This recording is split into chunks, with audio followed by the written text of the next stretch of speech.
भारत जोड़ो की मुहिम शुरू करने वाली कांग्रेस को बड़ा झटका लग गया है। भारत जोड़ो की मुहिम शुरू करने वाली कांग्रेस अब कांग्रेस ही नहीं जोड़ पा रही है। दरअसल एक बड़ी खबर गुलाम नबी आजाद को लेकर सामने आ रही है। जम्मू कश्मीर के पूर्व मुख्यमंत्री और कांग्रेस के कद्दावर नेता, दिग्गज नेता गुलाम नबी आजाद कांग्रेस का दामन छोड़ चुके हैं। कांग्रेस के हर एक पद से इस्तीफा दे दिया है, यहां तक के सदस्यता से भी गुलाम नबी आजाद ने इस्तीफा दे दिया है।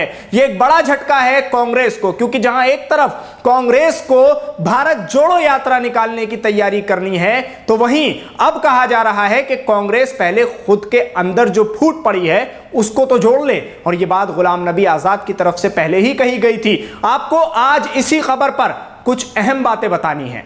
आप जानते हैं कि गुलाम नबी आजाद कांग्रेस के लिए एक बड़ा नाम है, सिर्फ जम्मू कश्मीर में नहीं। जम्मू कश्मीर की बात अगर कर लें आप, तो जम्मू कश्मीर में तो कांग्रेस के पास गुलाम नबी आजाद के बाद अब कुछ बचता नहीं है, क्योंकि एक अकेला नाम और इतना बड़ा अल्पसंख्यक का नेता गुलाम नबी आजाद, जो कांग्रेस के लिए बहुत मजबूत पिलर था, आज वही पिलर कांग्रेस से अलग हो चुका है। तो अब माना जाए तो जम्मू कश्मीर में कांग्रेस के पास कुछ बचा नहीं। और उसी के साथ साथ बात सिर्फ जम्मू कश्मीर की नहीं, उसके अलावा बात मुस्लिम तबके की अगर की जाए, तो अब कांग्रेस जिस तरह से ये दुहाई देती थी लगातार कि हम अल्पसंख्यकों की पार्टी हैं, हम अल्पसंख्यकों के बारे में सोचते हैं, तो वो किसी बलबूते पर ही कहा जाता था। और उसी बलबूते का नाम और उसी बैकबोन का नाम और उसी मजबूत पिलर का नाम था गुलाम नबी आजाद। आज वही बैकबोन कमजोर हो गई। गुलाम नबी आजाद कांग्रेस से अलग हो गए हैं। कहा जाए तो कांग्रेस पार्टी के पास अब वो मजबूती नहीं रही। तो अब कांग्रेस पार्टी करेगी क्या? सबसे पहले दो चीजें समझ लीजिए आप। पहली बात तो यह है कि गुलाम नबी आजाद समेत कांग्रेस के कई पूर्व नेता और कांग्रेस के कुछ विधायक कांग्रेस को अलविदा कह चुके, जिसमें कई अहम बातें हैं। गुलाम नबी आजाद ने एक 5 सफ़े का 5 पेज का लेटर लिखा है, पत्र लिखा है सोनिया गांधी के नाम, और उस पत्र में गुलाम नबी आजाद ने कई अहम बातें कही हैं, जिसमें पहली और बड़ी बात यह है कि जितने भी अनुभवी नेता हैं और दिग्गज नेता हैं कांग्रेस के, उन सब को कहीं ना कहीं दरकिनार किया गया है, साइडलाइन किया गया है, किनारे लगा दिया गया है। और अब कुछ चाटुकार किस्म के जो नेता हैं वो कांग्रेस पार्टी को चला रहे हैं। ये गुलाम नबी आजाद की लाइन है, जो कि साफ साफ कह दी गई है। अब गुलाम नबी आजाद ने इसकी आशंका पहले ही जता दी थी।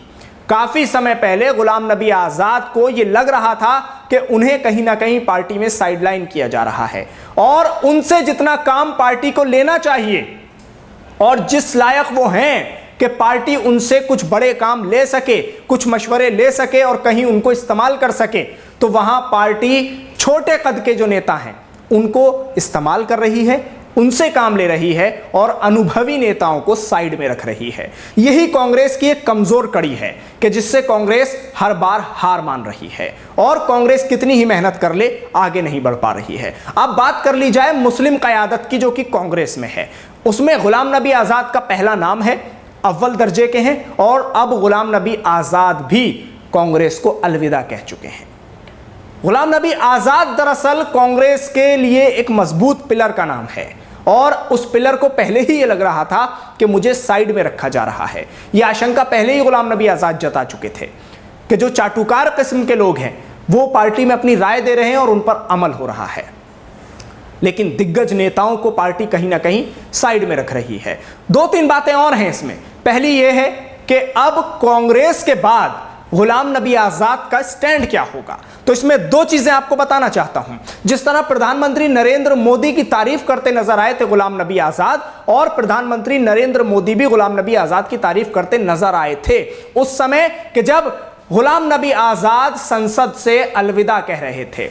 यहां भी कांग्रेस का एक कमजोर पहलू सामने आया है। कांग्रेस चाहती तो उन्हें दोबारा ला सकती थी, लेकिन कांग्रेस ने ऐसा भी नहीं किया। तो यहां भी कांग्रेस थोड़ा सा चूक गई। तो अब गुलाम नबी आजाद की तारीफ प्रधानमंत्री मोदी ने की, और उसके बाद प्रधानमंत्री मोदी की तारीफ गुलाम नबी आजाद ने की। तो कहीं ना कहीं लोग ये भी कह रहे हैं कि कांग्रेस को ये खल गया, और इसलिए गुलाम नबी आजाद को साइडलाइन कर दिया गया। तो कयास ये लगाए गए लोगों की तरफ से कि भाई अब बीजेपी ज्वाइन करेंगे गुलाम नबी आजाद, लेकिन ऐसा नहीं हो रहा है।